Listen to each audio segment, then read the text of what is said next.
l'environnement dans lequel la personne a évolué. Si elle a évolué dans un environnement où on n'a pas développé en elle cette capacité d'initier, de prendre des décisions, de réfléchir, de se poser des questions, où on lui a toujours dit fais comme ça, on lui a toujours donné des directives. Personnellement, moi je me dis que si quelqu'un a grandi comme ça, tu ne peux pas lui demander de te donner ce qu'elle n'a pas. Si, c'est vrai, oui. Bon. Je reviens un peu à ce qu'elle a dit, c'est un peu le paradigme. Pour pouvoir changer le paradigme, c'est ce qu'on est en train de faire. Voilà, c'est beaucoup. C'est le changement de paradigme, c'est ce qu'on a compris. C'est maintenant que effectivement, c'est le changement de paradigme là que. C'est comment je me vertu. Moi, c'est depuis 1900. J'ai initié mon projet d'entrepreneur depuis 1995. Faire un truc de crémation. Je fais la formation d'entrepreneur depuis 1995. C'est préférable de vérifier quoi. Je me suis promené dans presque toutes les villes. Il faut vérifier qu'ils sont bien par le biais de la jeune chambre d'abord, et puis après, quand j'ai lancé moi-même mes propres programmes. J'aimerais évoquer une situation dans deux, vous savez.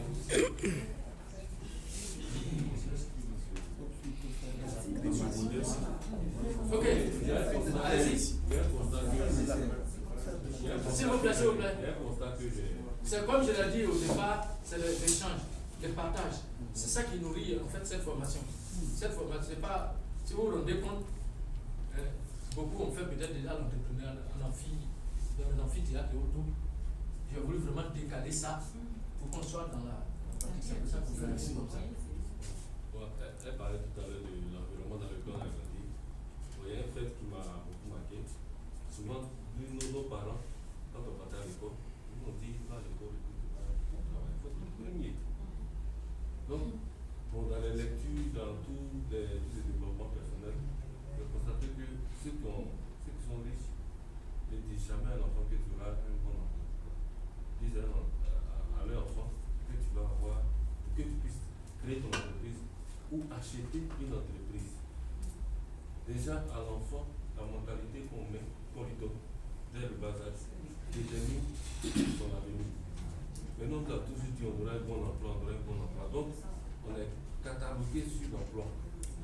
Mais si tu dis à ton enfant, travaille bien pour que demain tu puisses créer ton entreprise, pour que tu puisses demain être un chef d'entreprise, tu mets ça dans l'esprit de l'enfant et tu commences à lui donner déjà les outils à apprendre à épargner.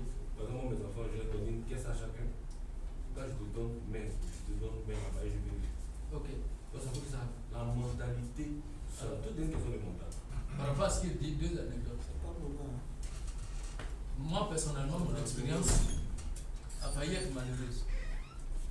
Quand je suis parti de la banque, des cadres de mon village, parce que je suis fils de paysan, et les cadres de mon village sont allés dire à mon père, qui était souffrant, il avait même une insuffisance cardiaque. Donc j'étais en train de le traiter. Et puis mes parents sont allés dire à mon père que ton fils, il est devenu fou, ça ne va pas chez lui. Il a quitté une banque pour aller vendre paille. Il y a de quoi se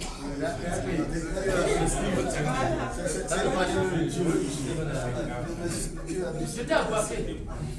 Mon père m'a fait convoquer. Je suis allé le trouver au village. Il m'a posé la même question. Il m'a dit, voici ce qu'on a voulu me dire. Tu as quel problème? Alors, est-ce que lui a fait comme ça? Un paysan, comment on peut l'expliquer ça? C'était tellement difficile. Alors, il a oublié que lui-même, il m'avait expliqué son enfance. Et puis je lui ai dit, papa, tu m'avais dit qu'avant d'aller créer ta plantation, comme tu n'avais pas de parents pour te donner l'argent, tu as vendu poisson. Il dit oui. Tu dis c'est l'argent de poisson là. Ta maman a mis dans le canari jusqu'à, et puis quand ça a atteint un niveau, tu as pris et puis tu es parti chercher Fourano. Il dit oui. Je dis oui. Canari, où tu as mis l'argent, c'est banque là. Donc moi, j'ai travaillé dans banque là. C'était pour avoir l'argent que tu as pris pour aller prendre plantation. Donc moi aussi, ma plantation là, c'est pas une que je suis en train de vendre. Maintenant, je paye tes médicaments actuellement. Il dit oui. Si ça s'aggrave que tu ne payes plus tes médicaments, ça veut dire qu'effectivement c'est du fou. Est-ce que tu as compris?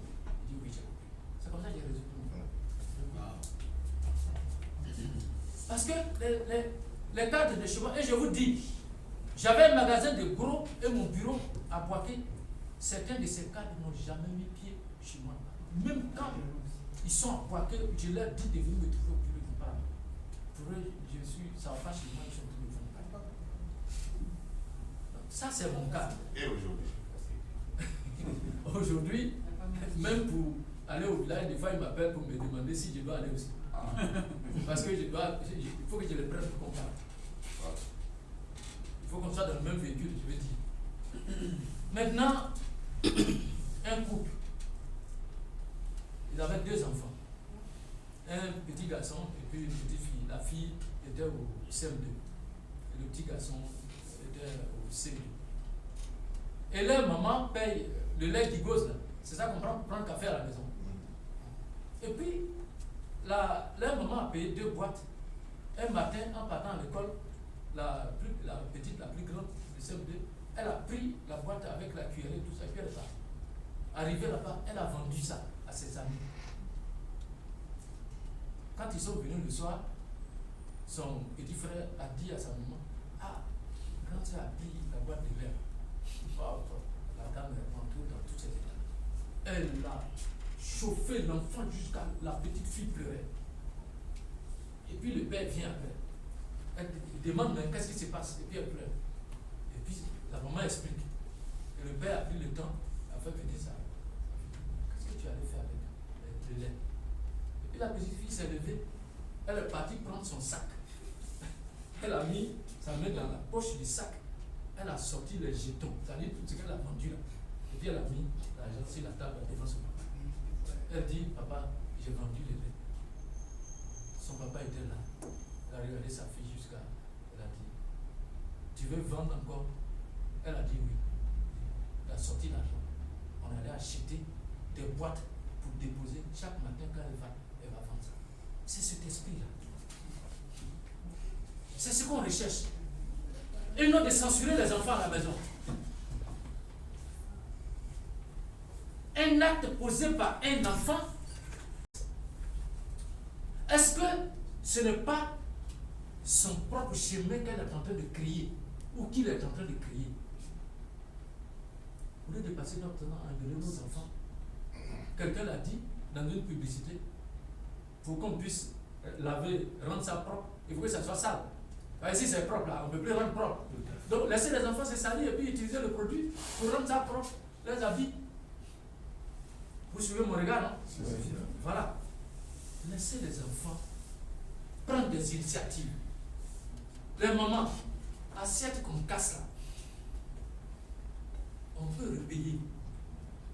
Mais la formation que ça a donnée à l'enfant, ça n'a pas de prix. Libérez l'esprit de vos enfants. Les enfants copient les parents. Si vous êtes tellement arc-bouté à votre poste de salarié et que c'est ce que vous mettez dans la tête des enfants, pourquoi voulez-vous que les enfants aussi, quand ils ont le bac, la maîtrise et autres tout, partent faire autre chose que de faire gel au même? Il faut cultiver l'esprit de l'enfant pour que lui-même, son esprit qui est réceptif, puisse maintenant créer, susciter. C'est le problème qu'on a. Quand les Européens, aujourd'hui, heureusement, il y a le jardin et autres, tout ça, mais nous à la maison, les mamans deviennent folles parce qu'on a cassé un verre, on a fait ceci, cela et autres, tout. Moi, c'est un blanc qui m'a dit, on était à l'hôtel Ivoire, il y avait un cocktail. Et puis, un verre est tombé, ça s'est cassé. Pendant que les autres criaient, et là, on était à l'intérieur, et puis il a dit, mais il semble que les gens ne savent pas certaines choses. Hein. J'ai dit, mais c'est quoi? Il dit, mais est-ce que tu sais que ce verre qui se casse là, ça veut dire que ça vient d'annihiler certains mauvais esprits. C'est un blanc qui me dit ça. J'ai dit en bon, il dit oui. Il dit quand vous faites une manifestation, quand un verre se casse comme ça, c'est bon. Je suis resté à m'interroger jusqu'à aujourd'hui. Pourquoi il m'a dit ça? Je ne sais pas. On ironise en disant la fête a réussi. C'est comme ça. Sans que qu'est-ce qui prouve que... Parce que quand vous avez un accident, vous passez votre temps à vous lamenter, non? Mais vous êtes vivant, vous n'êtes peut-être pas touché. Votre voiture est gâtée d'un côté. Mais est-ce que vous êtes posé la question de savoir, ça aurait pu être plus grave que ça? Tant que vous n'avez pas ce réflexe de vous poser rapidement ces questions, vous avez passé votre temps à rester dans ce côté théorique qui est gâté ou bien moteur qui est gâté. Or, ce n'est pas là l'essentiel. Peut-être que vous venez d'échapper à quelque chose qui est devant là-bas qui est plus grave. Donc, un homme d'affaires, quand vous gérez une entreprise, quand vous perdez un marché, ça vous donne encore un autre tonus pour dire ce que je viens de perdre. Positivement, vous dites je vais avoir plus gros que ça. Et puis on y va. Le monde des affaires, la spiritualité, là, il y en a trop dedans. Énormément. Ne vous amusez pas à faire les choses sans l'avoir conçu.